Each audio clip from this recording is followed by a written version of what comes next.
Ayan o.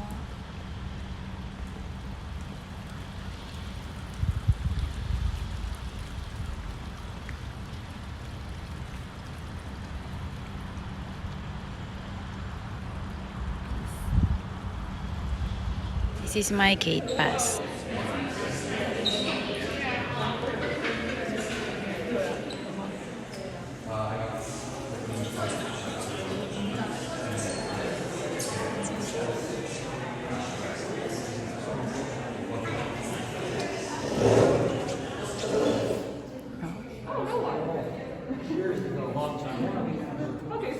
First time. Is anybody visiting from outside of town today? Where are you from? Oh, where is that? Oh, Southern Alberta. Well, welcome. Oh, well, welcome to Alberta. And are you from Edmonton? Vancouver. Well, welcome to Alberta. Throughout the tour, we're currently headed to the second floor, so if you do want to take the elevator, just press number 2. Feel free to ask as many questions as you like on the tour. I love answering questions. And also feel free to take as many pictures as you like, though preferably not of me. I would not want to ruin them for you. So we're going to start the tour right away. If you do want to take the stairs, follow me this way. Okay.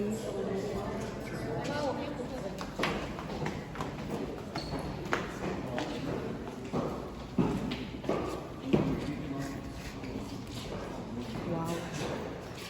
Wow.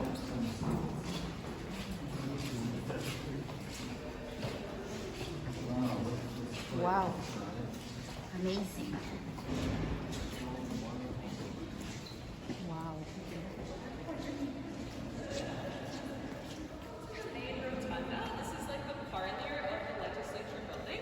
So when you enter a big fancy house, there will be a parlor in the front. That's like what this space is like. So it's meant to invite and impress visitors as they come in. This space and place have significant meaning, although that meaning has changed over time. People have been gathering here for hundreds of years, long before the building was ever constructed. So Indigenous and Métis peoples used this space to discuss politics, to engage in annual ceremonies and weddings, and they called it Kahonan, which means meeting or gathering place. It's important to note that here in Edmonton, we are on Treaty 6 territory. What this means is that Indigenous and Métis peoples have called this their traditional homeland for centuries. Alberta became a province on September 1st in 1905, and this building was constructed between 1907 and 1912. Although people began to move into 1911 because they were so excited to get into this beautiful construction outside, it would have probably looked something like that in 1911 when people began to move in. So if you look around this space, you might notice some Greek and Roman touches to the architecture. We call this the Beaux-Arts style. Does anything in this space catch your eye? Anything at all? There's a palm tree up there. Up. So nice. So we actually don't know how the palm trees got there. It is a bit of a mystery. We do know they've been here since the 1930s. Oh, really? Quite a long time, but nobody knows why or how they got here. So we used to think the government of California gave them to us as a gift. We called the state of California and they said no, and so we have no idea where the palm trees came from. But they're real. Yes, they are real. They serve as a lovely reminder of the tropical weather we don't have in Edmonton. So there's usually 5 up there. If you look, you'll see 3 big ones to the province of Alberta and the city of Edmonton. Before the fountain was installed, there was actually a large hole in this space. They called it a light well. So the idea was that the light from the top of the building would cascade all the way down to the bottom to the first floor where we just were. So you would have been able to look over the edge and see people walking around down below, which is a little bit of a safety hazard if you ask me, but now we have this beautiful fountain here instead. Now before we move on, do I have any questions?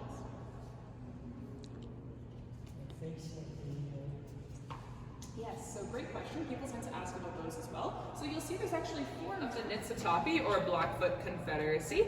The reason that we have a statue here in the main rotunda is because he's a very important figure in Alberta's history as one of the signatories of Treaty 7.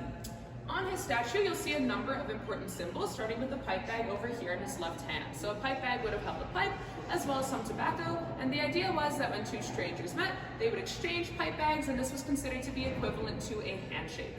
In his other hand, you'll see a riding crop. This is a symbol of power, wealth, and prosperity. This is because in Blackfoot culture, if you had a lot of horses, it meant that you had a lot of wealth and power, and that's why you've included the symbol over here as well.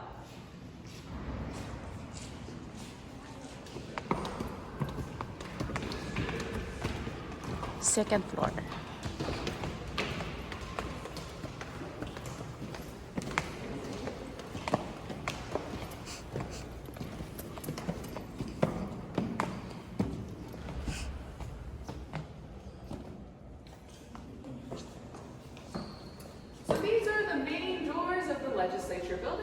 into the heart of the building, the chamber. So this is where the MLAs, or members of the Legislative Assembly, gather to discuss the bills which become the laws which govern our province.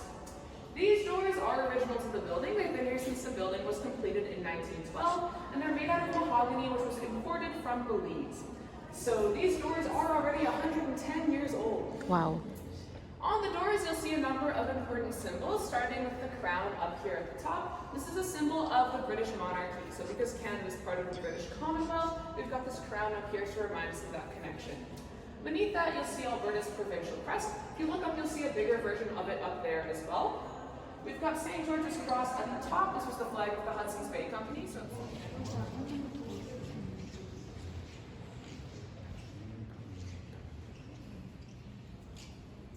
over here behind you might notice that the Honorable Rachel Notley is missing from the wall. And this is because she's currently still in the chamber as the leader of Her Majesty's Loyal Opposition. So once she leaves the chamber, then we'll hang her portrait. But for the moment, we end with the Honorable Jim Prentice over here, just around the corner. So from his portrait down to the Honorable Peter Lockheed, all of these premiers behind me were members of the Progressive Conservative Party. So this party was in government from 1975 until 2015, making them the longest governing party, not only in Alberta, but in Canada. So they were in power for a very long time. As we keep moving, we've got the Honorable Reid, Brownlee, and Greenfield over here. And these are the Alberta Liberals. This is Alberta's very first party, with the Honorable Stuart Simpson. Alberta is actually just barely on the south side of the North Saskatchewan River. And so he kept his promise, but he tricked the Calgarians. Because we got the provincial capital, as well as the provincial university, and Calgary got nothing. And this is how we think the rivalry got started. He's wise. Now, if you turn around, you'll see an image of the Honorable Altain. He was the first and only Premier of the Northwest Territories. This is a different Northwest Territories than the one that we have today. This one included Alberta as well as Saskatchewan. Now, if you look, you'll see that he's actually into bills, turning them into laws, so it's a very important position. Our current Lieutenant Governor is the Honorable Salma Lakhani. She was chosen for a commitment to community service and helping those that face barriers in life. Now, as we move down this hallway, you might notice that all of these gentlemen are wearing the same kind of uniform. So this is called the civil half-dress uniform, and if you look, you might notice that there's some gold detailing on the front. This is actually real gold, between 11 to 19 carats of it, making this uniform very heavy, very expensive, and accurately reflect his heritage. So he chose to wear his traditional chief's regalia, as you'll see in this portrait. He's wearing the full buckskin suit, as well as the beaded tie and feathered headdress. And from this moment onward, if you look down the hall, you'll see that Lieutenant Governor uniform he's wearing. So I can't sit in the chamber. It means that we can't get any business done. We can't pass bills, we can't debate, we can't do anything. So it's crucial that we have one. This is our current mace. It is the real one, but we didn't always have it. No mace, no meeting.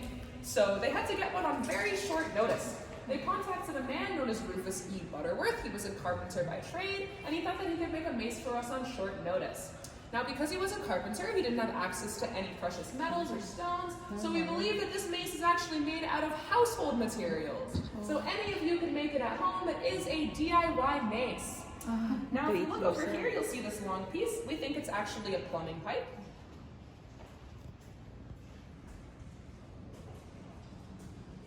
This is the heart of the Legislature building, and this is where all of the action happens. So this is where the MLAs, or members of the Legislative Assembly, gather to discuss the bills which become the laws which govern our province.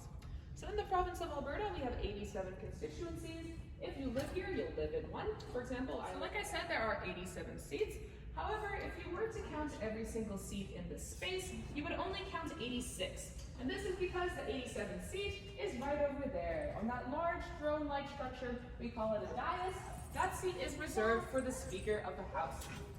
So the Speaker has a very important role here in the chamber. They're kind of like a moderator. So like a rep, for example, if a point of order is raised, the Speaker can't simply side with a member from his own party. He has to make a fair and non-biased decision.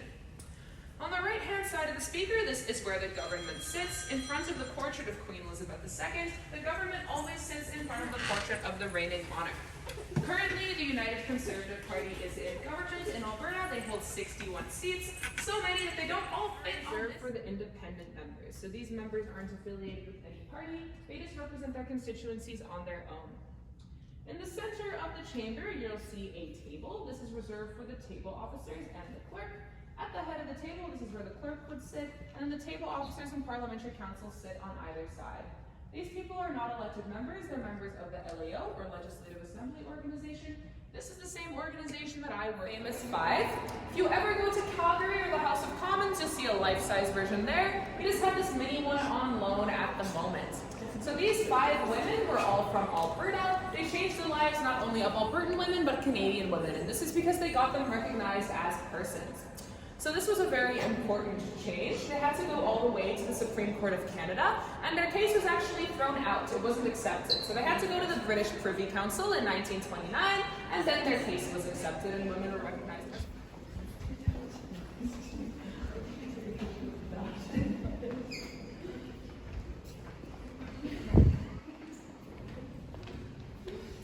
So if you look over the edge, you have a great view of the fountain that we were looking at before. You can look, don't lean too far, but you can feel free to have a look.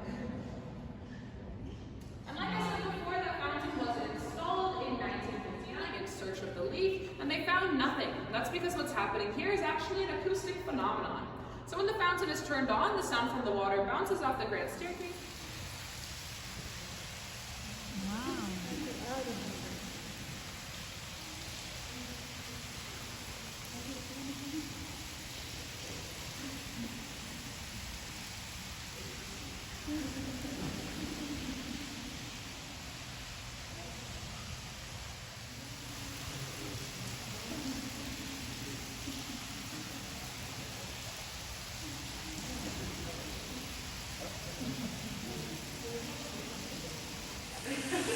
Maybe it's the same kind of thing. Acoustic phenomenon. Yeah.